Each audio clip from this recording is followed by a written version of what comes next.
आधीच प्रभावित झाले, परत एक नवीन ऊर्जा या संमेलनाच्या माध्यमातून आपण युवकापर्यंत पोहोचवण्याचं काम कराल अशी आपणास मी विनंती करतो। आणि या ठिकाणी मला आयोजकांनी या ठिकाणी प्रास्ताविक करण्यासाठी या ठिकाणी बोलले, त्याबद्दल मी आयोजक समितीचं या ठिकाणी धन्यवाद देतो। जय गुरु। धन्यवाद। चला तर आता जाऊया वीर वृत्तीचा दिवा उजळवा, जागृत व्हा तरुणांनो। भारत देश हा तरुणांचा देश आहे आणि खऱ्या अर्थानं हा विषय अगदी फिट्ट आहे आणि विषयाला न्याय देणारे देखील फिट्ट आहेत। आणि म्हणून जास्ती वेळ न घेता प्राध्यापक डॉक्टर प्रशांतजी यांना विनंती करतो की आपण मार्गदर्शनाला सुरुवात करावी।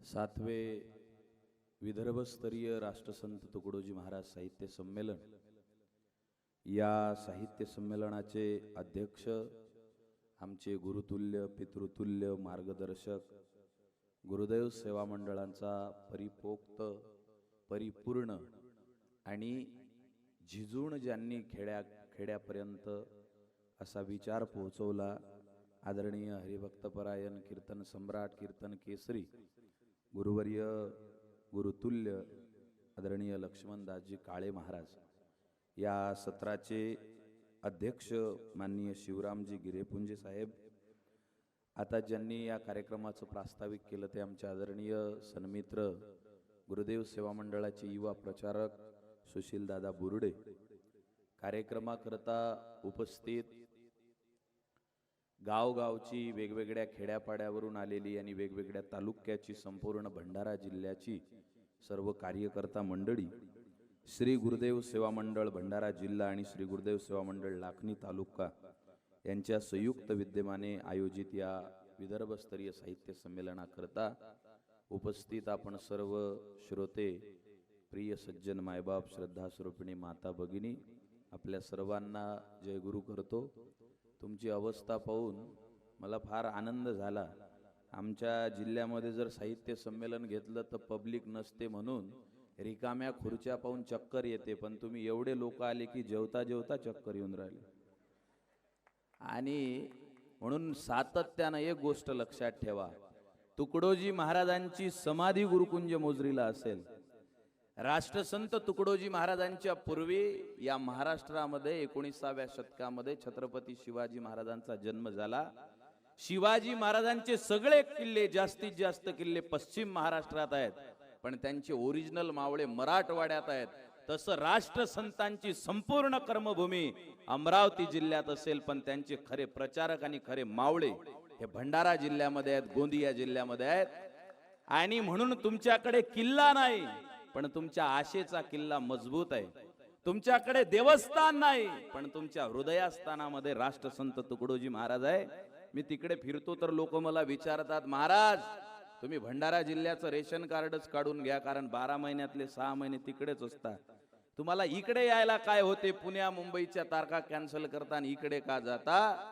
सबसे ऊंची प्रेम सगाई, ज्या ठिकाणी राष्ट्रसंतांवर प्रेम करणारे माणसं असतात, प्रचारकानं तिकडे गेलं पाहिजे। आमचे काळे महाराज संपूर्ण महाराष्ट्रातून त्यांना बोलावल्या जाते, पण भंडाऱ्याला प्राधान्य देतात। याला विचारांची ताकद म्हणतात। प्रस्तुत प्राप्त स्थळी मला तुमच्या सोबत ज्या विषयावर बोलायचं आहे, महाराजांचं भजन आहे, वीर वृत्तीचा दिवा उजळवा, जागृत व्हा तरुणांनो, राष्ट्र जागवा राष्ट्र जागवा, जागृत व्हा तरुणांनो। मी सहज खुर्चीवर बसून पाहत होतो की तरुण किती आहे तिथं, तर वयानं, तोंडानं, चेहऱ्यानं, शरीर यष्टीनं दिसणारे तरुण इथं कमी आहेत, पण तुम्ही सगळे वंदनीय महाराजांच्या विचारानं तरुण बनलेले आहात। आणि महाराजांचा असा विचार आहे की एखाद्या म्हाताऱ्याला जरी तरुणाचं महत्व सांगितलं तरी सुद्धा त्याच्यामध्ये तारुण्याचा शिरकाव झाल्याशिवाय राहणार नाही। कारण तुकडोजी महाराजांच्या जीवनामध्ये 4 गोष्टी अत्यंत महत्वाच्या राहिलेल्या आहेत। ही लाखणीला साहित्य नगरी म्हणतात, इथं साहित्यिक मंडळी बसलेले असतील, ज्ञानवंत कीर्तिवंत। तुकडोजी महाराजांच्या एकूण विचार विश्वाचा ज्यावेळेला आपण विचार करतो त्यावेळेला महाराजांच्या जीवनामध्ये 4 गोष्टी अत्यंत महत्वाच्या आहेत। पहिला त्यांचा जिव्हाळ्याचा विषय आहे शेतकरी, आयुष्यामध्ये कामकरी कष्टकरी जनतेच्या पाठीशी उभे राहणारे महात्मे राष्ट्रसंत तुकडोजी महाराज होते. म्हणून वेगवेगळ्या संधी वेगवेगळे ठिकाण दिसले, पण त्यांनी मात्र आपल्या जीवनामध्ये प्राधान्यक्रम त्या शेतकऱ्याला दिलेला आहे.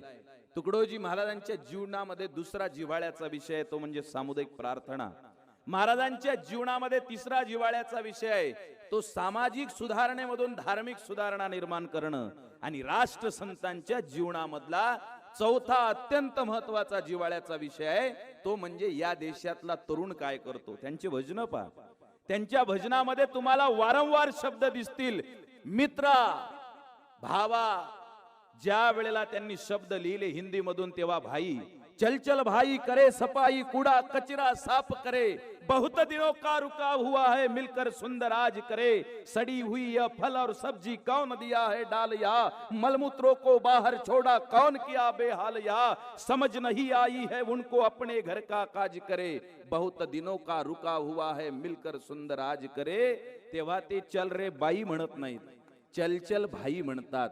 ते गावाकडे जाताना माझ्या मित्रा ऐक ऐक, चल चल पुल्या गावाला, राहू नको रे शहराला, अन्न नाही तर मरशी उपाशी. काय आवाज आहे हो. ऐकल्याबरोबर अंतकरणावर काटे उभे राहतात, शहारे उभे राहतात. महाराज त्या मित्राला सांगतात, कारण त्यांना माहित आहे या समाजात लहान लहान लेकरं आहेत, त्यांना अंगात लय ताकद आहे. घरचं पोट्ट दिवसभर चुपचाप बसत नाही. पाळण्यात जर झोपून ठेवलं तर मायला दुपट्ट्यानं बांधून ठेवावं लागते. त्या दुपट्ट्याच्या वर पाय काढते, सायकल खेळते. त्याच्या अंगात ताकद खूप आहे, पण बुद्धी परिपक्व झाली नाही. दुसरे म्हातारे आहेत, त्यांची बुद्धी परिपक्व झाली, पण शरीरानं काही होत नाही. 2-3 म्हातारे भेटले मला, म्हणे या देशाचं काहीच होऊ शकत नाही. मी म्हटलं काय झालं. म्हणे जवान पट्टे काहीच कामाचे नाहीत, आता आम्हालाच काय करा लागेल. म्हटलं बुडग्या, तुले हॉल पासून किचन पर्यंत यायलेच तर 15 मिनिटं लागतात. मी कोल्हापूरला गेलो, एक महाराष्ट्र केसरी दिसला. तर हे आबा महाराष्ट्र केसरी होते म्हणे, 4 पैलवानाईले 2 हातानं पाडत होते. म्हटलं जाऊन भेट घेऊ महाराष्ट्र केसरीची. तर त्या महाराष्ट्र केसरीला संडासला बसवण्यासाठी 2 पैलवान ठेवावं लागले. आता कंबळलं उचलत नाही त्याचं जाग्यावरून. तरुण माणसांमध्ये शक्ती आणि बुद्धी या दोन्ही गोष्टी आहेत. लहान मुलामध्ये ताकद आहे, पण बुद्धीचा पत्ता नाही. आणि म्हाताऱ्याकडे बुद्धी खूप आहे, पण त्याच्या शक्तीचा थांग पत्ता लागत नाही. महाराजांना याची नीट कल्पना होती की या देशामध्ये शक्ती आणि बुद्धी या दोन्ही गोष्टी तरुणांमध्ये निर्माण झाल्या, आणि त्या तरुणानं जर मनावर घेतलं तर तो या जगात कोणतीही क्रांती करू शकतो. पोपटराव पवार नावाच्या एका पोराच्या मेंदूमध्ये दुरुस्ती होते. हातामध्ये असणारी बॅट बाजूला टाकतो, हातामध्ये खराटा घेतो. हिरव्या मातीमधून लाल बाजार नाही, हिरव्या मातीचा बाजार, हिवरे बाजार उभा करतो. आणि देशाला आदर्श गाव कसं असावं याचा आदर्श वस्तुपाठ देतो, कारण तो तरुण आहे. या देशामध्ये एका तरुणाच्या मनात येतं की फासे पारद्याचे पोरं शाळेच्या अभावी, त्यांच्या शिक्षणाच्या अभावी जीवनामध्ये समस्या निर्माण झालेल्या आहेत, यांना कुणीतरी शिकवलं पाहिजे. तो 4 टीन आणतो, 2 बांबू आणतो, छोटस घर बांधतो. बांधलेल्या घरामध्ये संसार करत नाही, गरीबाच्या लेकराला शिकवतो. त्या राठोड नावाच्या पोराला समजते की शिक्षणातून यांची क्रांती होईल. तो एक तरुण पोरगा असतो. या देशामध्ये जेवढ्याही क्रांती निर्माण झाल्या तेवढ्या सगळ्या तरुणांनी निर्माण केल्या. आणि म्हणून या तरुणांमध्ये वंदनीय महाराजांचं म्हणणं आहे, वीर वृत्तीचा दिवा उजळवा, जागृत व्हा तरुणांनो. आज आमच्या घरातल्या पोरांची अवस्था काय आहे. दिवसभर मी प्रत्येक वेळा बोलतो, दिवसभर मोबाईल मध्ये मेसेज वर लोटते आणि खाली ओढते. माणसाकडे सगळ्या वस्तू असल्या पाहिजे, पण वस्तूला आपण वापरतो का वस्तू आपल्याला वापरते हे समजलं पाहिजे. आज मोबाईल पोरं वापरून नाहीत राहिले, पोरांना मोबाईल वापरून घेतोय. रात्रीच्या 1:30 वाजता गावाच्या कोपऱ्यात आला रे मार रे, माग बसलेल्या तरुण पोरांना समजेल. रात्रीच्या 1:30 वाजता चर्चा असते, आला आला आला मार, तिकडून ये मार. मला वाटलं हे कोणाला मारतात. रात्रीच्या 1:30 वाजता कोणतरी मारलं, मग त्याला तर हे सगळे म्हणे जमलं, जय पबजी जय पबजी. अरे म्हटलं बह्याळ बेलण्या, कष्ट करून शेतामध्ये तुझा बापजी घाम गाळून मरत आहे, तुला पबजी पडलेला आहे. तरुण पोरांच्या डोक्यामध्ये हा विषय शिरलेला आहे.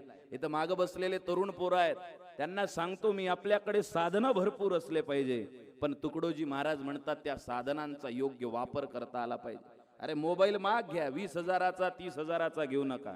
1,00,000 रुपयाचा मोबाईल आहे माझ्याकडे. काही म्हणते लुंगी घालते, सोंग दाखवते, मोबाईल तर लाखाचा वापरते. अबे पुढच्या महिन्यात 2.5 लाखावाला घेतो, काऊन की मी मोबाईल वापरतो, मोबाईल मला वापरत नाही.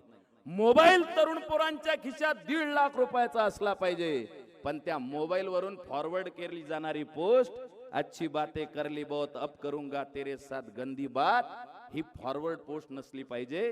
त्याच्या मोबाईल मधून फॉरवर्ड होणारा मेसेज हा राष्ट्रसंत तुकडोजी महाराजांच्या विचाराचा असला पाहिजे. घाबरला का तरुण गड्या रे तुझा पुढारी आला.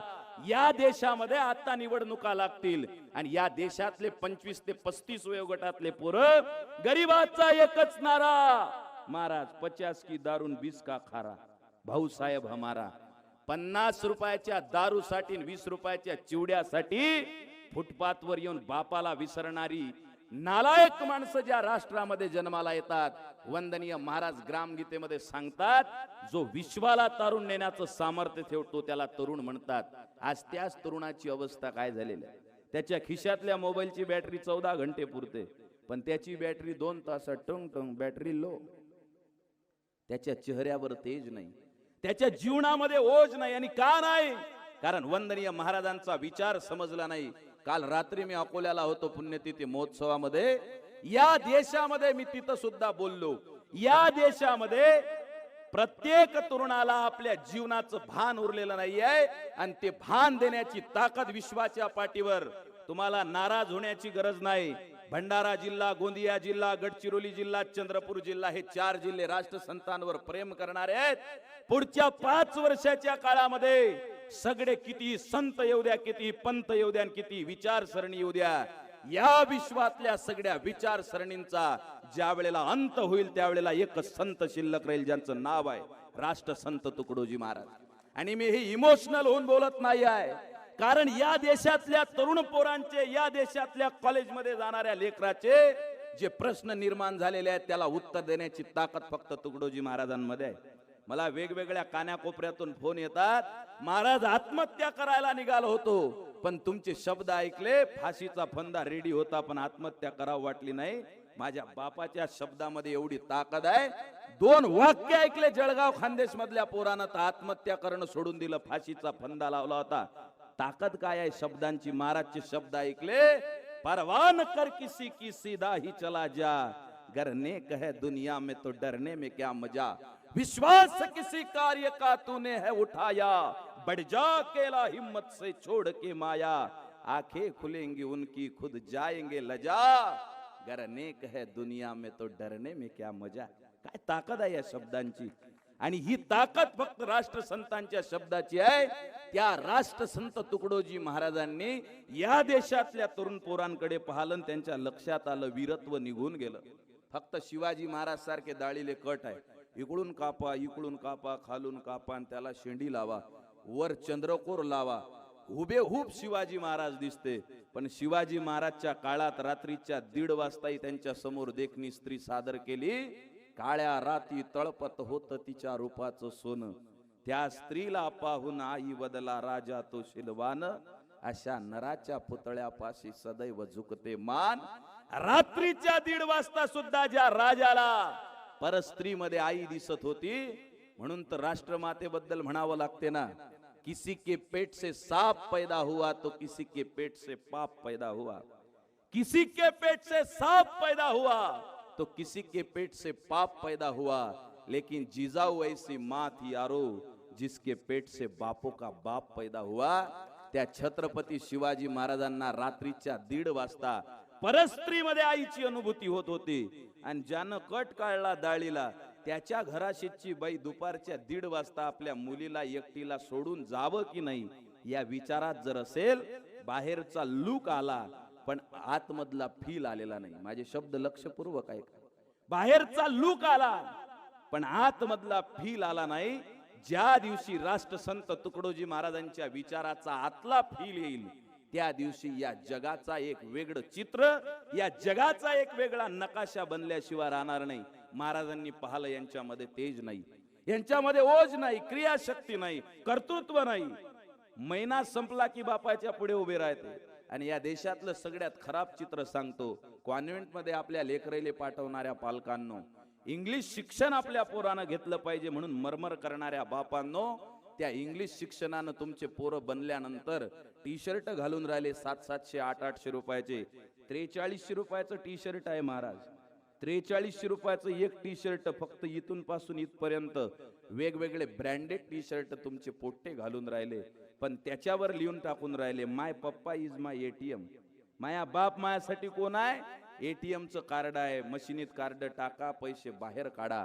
तुकडोजी महाराजांनी पाहिलं, पराधीन झालेला आहे, ज्याच्या जीवनामध्ये स्वावलंबन नाही. आणि म्हणून वीरवृत्तीचा दिवा तेव्हा उजळेल ज्या वेळेला याच्यामध्ये वीरवृत्ती येईल. आणि याच्यामध्ये वीरवृत्ती येण्यासाठी काय करावं याचा परिपाक, याचं विश्लेषण ग्रामगीता ग्रंथामध्ये मांडलेलं आहे. 3 अध्यायामध्ये महाराजांनी याचा विचार केलेला आहे. पहिला जो अध्याय आहे त्याचं नाव आहे धर्माध्ययन, तो 2ऱ्या नंबरवर आहे ग्रामगीतेत. दुसरा जो अध्याय आहे तो आहे 19वा जीवन शिक्षण. आणि तिसरा जो अध्याय आहे तो आहे जीवन कला. या 3 अध्यायाला जर या देशातला तरुण पोरगा वाचेल, त्याला नोकरी भेटो न भेटो, त्याचा उद्योग वाढो न वाढो, तो जीवनामध्ये कधी आत्महत्या करणार नाही. आज पोरं हातामध्ये सिगरेट घेऊन त्याचे गोल गोल धुपटामध्ये वर्तुळ काढते आणि तिकडे पाहून म्हणते अपने जीवन का कुछ नहीं हो सकता. अरे नेबळटा राष्ट्रसंत तुकडोजी महाराजांची ग्रामगीता वाच, जीवनामध्ये सगळ्या प्रश्नाची उत्तरं भेटतील. पहिला जो अध्याय आहे धर्माध्ययन, त्या धर्माध्ययन मध्ये महाराजांनी सुरुवात सांगितली. पहिल्यांदा त्याला काय करायचं आहे? आपल्या खानपानाकडे लक्ष द्यायचं आहे. त्याचाच अंश 14व्या अध्यायात आहे, त्याचं नाव आहे ग्राम आरोग्य. दोन्हीचा मिलाप करतो, शॉर्टकट मध्ये सांगतो. ज्या देशातल्या तरुण पोरांना आपण काय खावं हे अजूनपर्यंत समजलेलं नाही, त्या देशाचं भवितव्य धोक्यात आहे. मी अजिबात सांगणार नाही व्हेज खाऊ नका, नॉन व्हेज खाऊ नका की अजून काही खाऊ नका.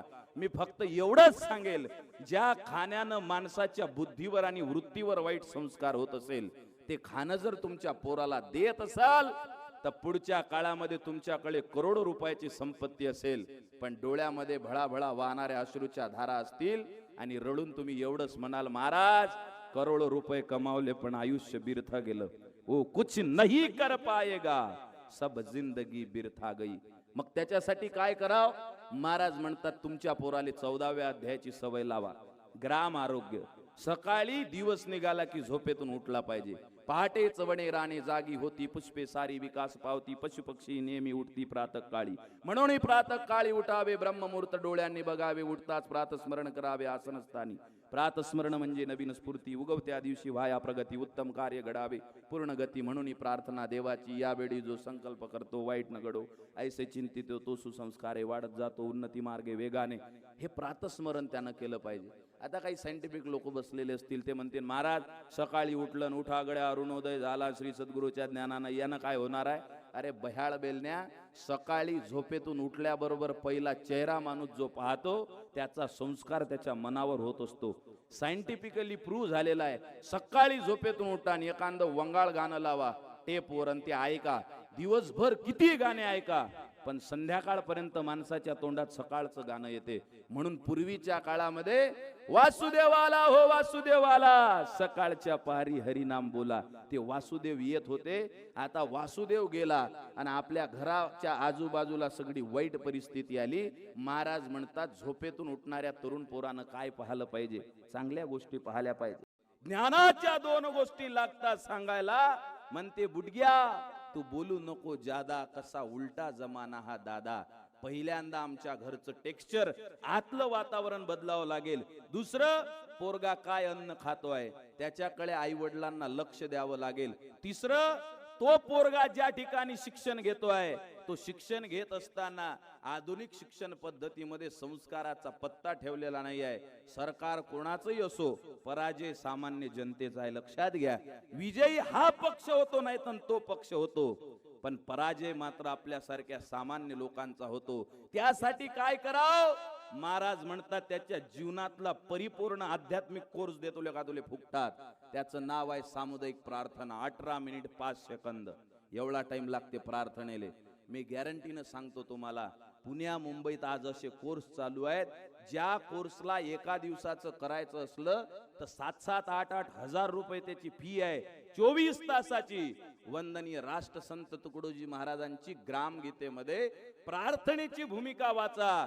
हे जगातले सगळे कोर्स त्यांच्यावरती ओवाळून टाकाव्या. That is personality development class.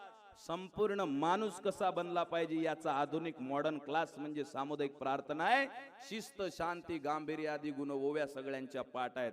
उठलावं कसं, बोलावं कसं, बसावं कसं, हसावं कसं, या सगळ्या गोष्टींचं ज्ञान महाराजांनी तिथं दिलं. अशा तरुण पोरामध्ये ही आध्यात्मिक ओढ आणि संगती जर वाढली तर दुसरं काम आहे त्याला स्वतःच्या शरीरामधली ताकद वाढवावी लागेल. स्वतःच्या शरीरातली ताकद कशाने वाढेल? त्याला मेहनत करावी लागेल, काम करावं लागेल. सकाळी दिवस निघल्यापासून संध्याकाळपर्यंत जो मेहनत करतो, कष्ट करतो, आपापल्या क्षेत्रामध्ये काय चाललेला आहे याचा विचार करतो. ज्या त्या बहाळ वेलण्याला इंजिनियर बनायचा आहे, पण त्याले विचारा सध्या इन्फ्रास्ट्रक्चर मध्ये न्यू व्हर्जन काय आलं, अपडेट मॉडेल काय आलं का, काजून तर का आलं.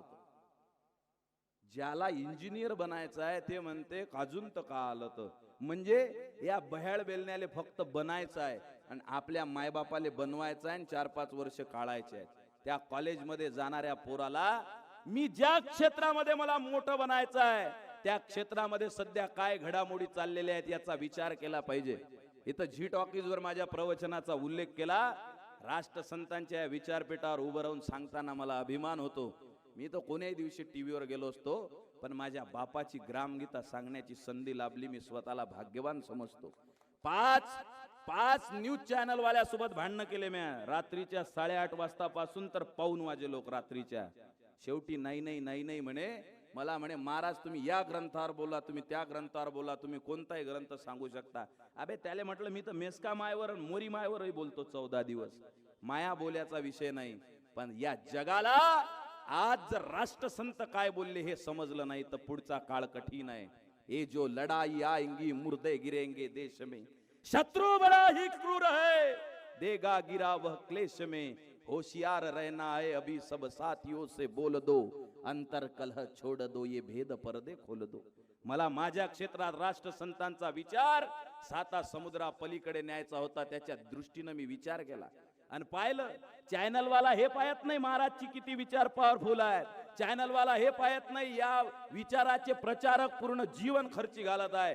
चॅनल वाल्याचा पॉइंट आहे महाराज ते पाहते का ज्याले आपल्याला बोलायचं आहे त्याच्या मागे किती लोक आहेत. ह्याला डुप्लिकेट जमाना आला. मग पहिल्यांदा मी ठरवलं की माणसं जोडले पाहिजे. आज इंस्टाग्रामवर 2 लाख लोक फॉलो करतात मला.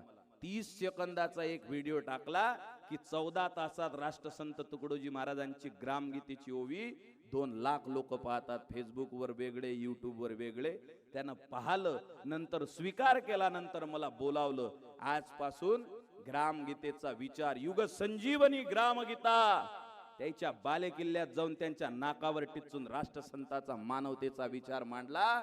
याचं कारण काय आहे? तरुण पोरांसाठी बोलतो, माझं मोठे पण सांगत नाही. याचं कारण आहे मला ज्या क्षेत्रात काम करायचं आहे मी त्याचं अनालिसिस केलं, मी त्याचं निरीक्षण केलं आणि मी काय केलं पाहिजे याचा विचार केला. या देशातल्या तरुण पोराला हा माझा संदेश नाही, राष्ट्रसंत तुकडोजी महाराज म्हणतात तुझ्या घरामध्ये, तुझ्या मेंदूमध्ये, तुझ्या बुद्धीमध्ये, तुझ्या मनामध्ये तुझं ध्येय वाक्य जर कोरल्या गेलं नसेल तर किती वर्ष MPSC चे फॉर्म भर, किती वर्ष UPSC चे फॉर्म भर, धोड होशील धोड. काही 43 वर्षाचे झाले. महाराज माझ्यासाठी पोगी पाना, माय लग्न नाही होऊन राहिलं, मसन्या उदासारखा मरत म्हटलं तू होतही नाही पुढे 5-10 वर्ष. का? कारण तुला कोणत्या वेळेत काय करावं याचं ज्ञान आलं नाही. तुकडोजी महाराज म्हणतात दुसरा टप्पा आपलं गोल निश्चित करावं लागेल आणि ते गोल निश्चित केल्यानंतर शक्तीनं आणि बुद्धीनं परिपूर्ण व्हावं लागेल. नुसतं बुद्धिवान बनून चालणार नाही. उघडा ग्रामगीतेचा 2ऱ्या नंबरचा अध्याय म्हणजे तरुणांच्या संदर्भातल्या 3 महत्वाच्या अध्यायातला 2ऱ्या नंबरचा अध्याय, ग्रामगीतेतला 19वा अध्याय जीवन शिक्षण. महाराज म्हणतात तुझ्या पाहण्याला कोणी भाळणार नाही. जे ते उठते. आजकाल काय लागते महाराज? हातामध्ये घड्याळ, पायामध्ये शूज, अंगामध्ये टी-शर्ट, लिवाईसचा जीन्स, इकडून स्प्रे तिकडून स्प्रे, टापाक टापाक टापाक टापाक. असं वाटते काठियावाडी घोडे बोलावले का तालुक्याच्या ठिकाणं. हे फॅशन करते. महाराज म्हणतात हे कोणी पाहणार नाही. आज या देशामध्ये तुझ्या कर्तृत्वानं लोक तुझी पूजा करतील. म्हणून काय कर, जे डिग्री प्राप्त केलेली आहे ते डिग्री तुझं जीवन सुधरवणार नाही आहे. तरुण पोरांनो, ग्रामगीतेचा 19वा अध्याय वाचा. महाराज म्हणतात डिग्री दिसते पण त्याच्यातून माणसाचं ज्ञान प्रगट होत नाही. डिग्री माझ्याजवळ आहे 10-12 म्हणून बोलतो. Degree is just a piece of paper. Education seen your behaviour. Degree हा कागदाचा तुकडा आहे. खरं शिक्षण माणसाच्या जगण्यातून दिसत असते, माणसाच्या बोलण्यातून दिसत असते. त्याच्यासाठी त्याला काय करावं लागेल. महाराजांनी ग्रामगीतेमध्ये उदाहरण दिलेलं आहे. त्या उदाहरणाला तुमच्या भाषेत करून सांगतो. एखाद्या पोराला सायन्स मध्ये 95% भेटले. किती बोला ना, काय ग्रामपंचायतची मीटिंग घेऊन बोलता काय? 95% भेटले. एका पोराला सायन्स मध्ये 95% भेटले. रात्री 12 वाजता त्याच्या घरी चोर आले चोरी करायला. यानं पाहिलं की आपल्या घरात चोर शिरले. मग हा दरवाजाच्या बाजूला गेला, कपाटातली चाबी आणली, कपाट उघडलं, डिग्री बाहेर काढली आणि चोराले डिग्री दाखवत म्हणे, ऐ पठ्ठ्याच्या घरात चोरी करायची नाही, पठ्ठ्याला 95% आहे. ऐकीन का चोर? महाराज म्हणतात गावावर येता गुंडाची धाड, विद्यार्थी दारे लावती धडाधड, वाढ वडिलांच्या अब्रूची धिंड, काय ते शिक्षण कामाचे. याच्यासाठी काय केलं पाहिजे? व्यायामे दंगली खेळवावी मुले निर्भयत्वे. अरे मोबाईलच्या 5 इंचाच्या स्क्रीन वरती स्क्रोल करणारा पोरगा समोर रात्रीचा जर कोणी शैतान चालून आला तर त्याचा प्रतिकार करू शकत नाही. त्याच्यासाठी तुकडोजी महाराजांनी लाठीचे वर्ग घेतले, त्याच्यासाठी आयुर्वेदाचे वर्ग घेतले.